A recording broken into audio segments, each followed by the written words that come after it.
जी हाँ दोस्तों, आज की वीडियो में हम बात कर रहे होंगे फर्स्ट वॉर ऑफ इंडिपेंडेंस की, जो कि 1857 में हुआ था। The East India company's Indian soldiers reaction to the new cartridges they had they had to use cause this series of events. तो इसके कुछ रीजंस बताए जाते हैं। तो उस टाइम ईस्ट इंडिया कंपनी के जो इंडियन सोल्जर्स थे उनको ग्रीस्ड कार्टेजेस का यूज़ करना पड़ रहा था। एक तो रीज़न ये था। दूसरा बताते हैं कि जो ब्रिटिश गवर्नमेंट थी उस टाइम, उन्होंने बहुत सारे किंगडम्स को सीज कर लिया था। लैंड टैक्सेस वो बढ़ाते जा रहे थे।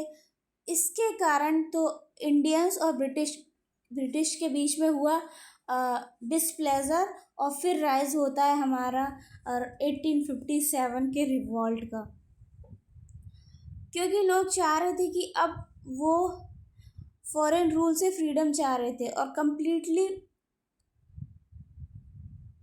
फ्री होना चाह रहे थे। अब हम देखते हैं क्या क्या कॉजेज़ हैं इस फर्स्ट वॉर ऑफ इंडिपेंडेंस के। तो हम शुरुआत करते हैं। सबसे पहले तो एनफील्ड राइफल चीफ रीज़न बनी 1857 के रिवॉल्ट का। फिर हम देख रहे होंगे before being loaded into the gun the cartridges had to be removed and it was believed that the Indian soldiers greased the cartridges।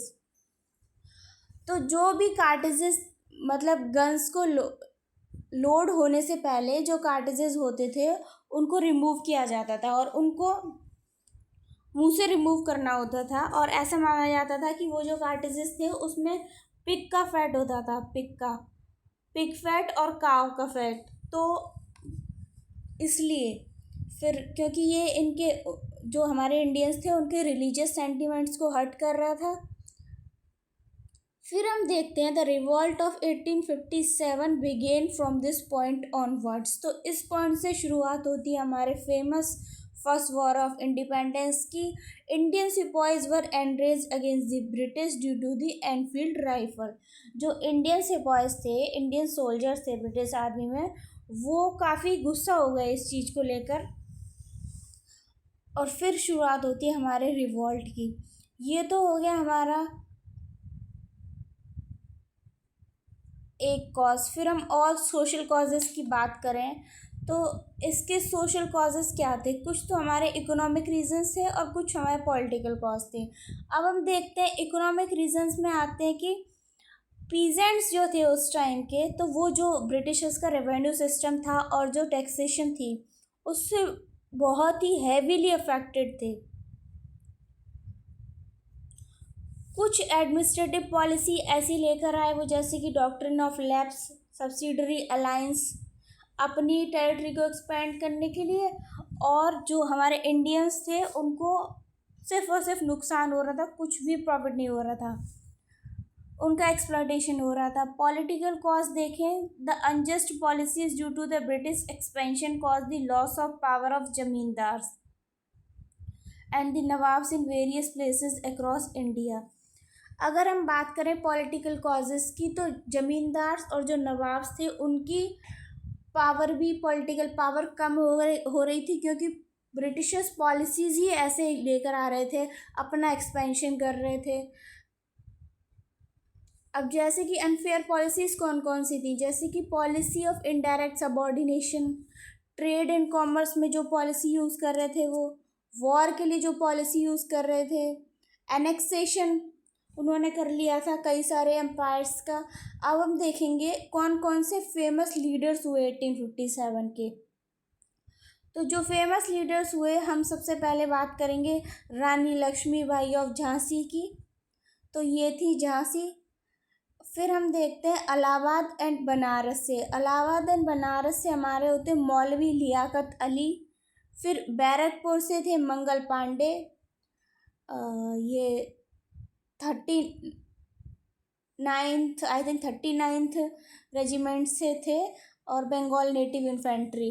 फिर हम देखेंगे कानपुर से तात्या टोपे और राव साहिब थे। और हम देखेंगे नाना साहिब थे और अजीमुल्ला खान भी थे। अजीमुल्ला खान एडवाइज़र थे नाना साहिब के, और राव साहिब नाना साहिब के नेफ्यू थे। फिर दिल्ली से बहादुर शाह 2 थे मुगल रूलर और जनरल भक्त खान उसको लीड कर रहे थे। मथुरा से सेवी सिंह और कदम सिंह।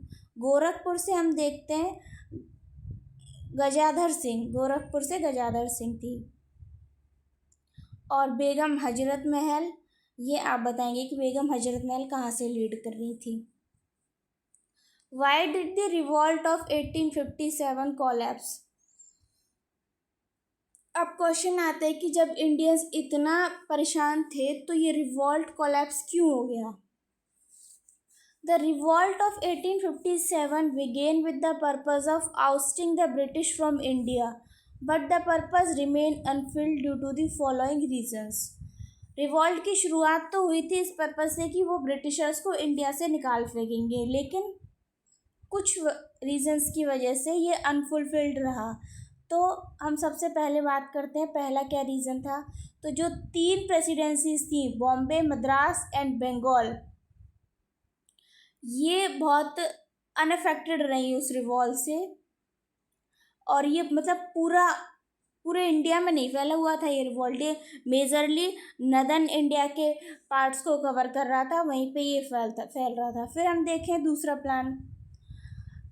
रीज़न ये था कि उनके पास ब्रिटिशर्स की डिफीट के बाद आफ्टर क्या करेंगे उसका कोई भी प्लान नहीं था।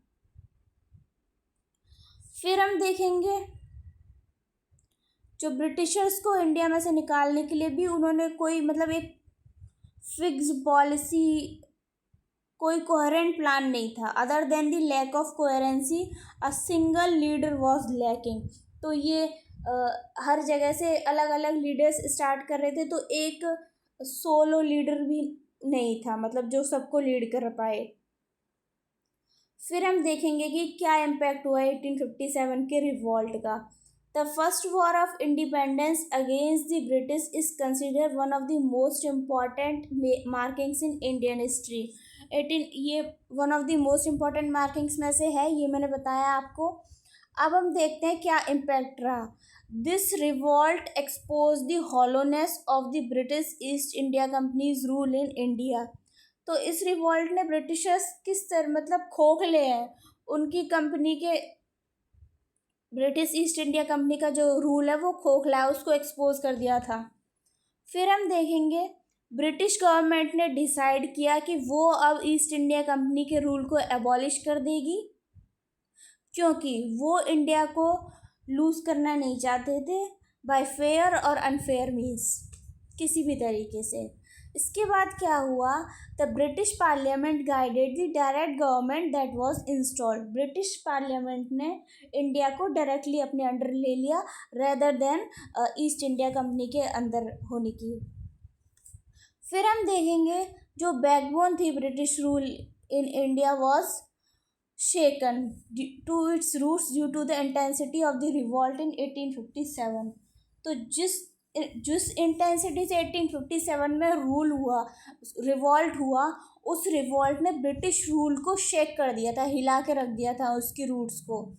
फिर हम देखते हैं जो ये कुछ इवन दो ये रिवॉल्ट जो था 1857 का स्मॉलर पार्ट्स तक ही मतलब हमारा वो था फैला हुआ था, लेकिन फिर भी इसकी इंटेंसिटी इतनी ज़्यादा थी कि इसने ब्रिटिशर्स की रूट्स हिला दी, जड़ों तक हिला दिया था ब्रिटिश रूल को। फिर हम देखेंगे it prove that the East India Company was just a trading organization and did not have the ability and efficiency to tackle the Indian administration. इसने प्रूव किया कि जो ईस्ट इंडिया कंपनी है वो सिर्फ और सिर्फ एक ट्रेडिंग ऑर्गेनाइजेशन है, उसके पास इतनी एबिलिटी और एफिशिएंसी नहीं है कि वो इंडियन एडमिनिस्ट्रेशन को भी संभाल पाए। फिर एक और पॉइंट आता है, वो पॉइंट कहता है कि जो rule of east India company in India for over 100 years marks the zenith of exploitation. जो 100 सालों से जो रूल हो रहा था ईस्ट इंडिया कंपनी का, 1857 तक एक्सप्लॉयटेशन की चरम सीमा पर था वो 100 सालों में। The exploitation by the British mark all direction, हर तरीके से एक्सप्लॉयटेशन हो रहा था, इकोनॉमिकली, पॉलिटिकली और सोशली भी। अब हम बात करते हैं कंक्लूजन की, क्या हम कंक्लूड करते हैं इस रिवॉल्ट से। This article has been written to shed light on the first war of independence against the British in 1857। Okay, The causes behind the triggering of the revolt of 1857 and the impact of the war, leaders of the war. Okay, ये सब हमने देखा इसमें. और revolt क्यों fail हुआ ये भी हमने देखा. क्या क्या रीजंस थे वो भी हमने देखा. सो this was all about revolt of 1857.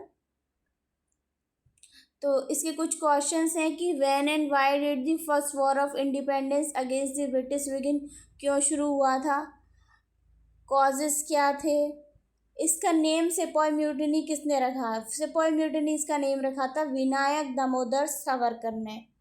फिर हम देखेंगे what became the triggering reason. Triggering reason क्या था 1857 का, वो थे Enfield rifles. What is the impact of the Aligarh movement, ये थोड़ा इसके अंदर नहीं है. So this was all about the war of 1857, its impacts, its causes. So ये था. एक इम्पैक्ट ये भी था कि 1858 में एक एक्ट आया था, government of India act of 1858, जिससे क्या हुआ, जो हमारे गवर्नर जनरल ऑफ इंडिया थे उसकी पोस्ट को कम्प्लीटली रिमूव कर दिया गया था. और वाइस रॉय ऑफ इंडिया जो कि डायरेक्ट ब्रिटिश पार्लियामेंट को रिपोर्ट करेंगे, और उनकी एक सेक्रेटरी जनरल की पोस्ट लाई गई. 2 पोस्ट करी थी गवर्नर जनरल ऑफ इंडिया को हटाकर. सो उस टाइम जो थे गवर्नर जनरल थे लॉर्ड कैनिंग, और वही फर्स्ट वाइस रॉय बने Lord Canning he. So this was all about the first war of independence, जिसको सेपॉय म्यूटिनी भी कहा जाता है. Thank you so much. If you like my video, please share and subscribe. Thank you so much.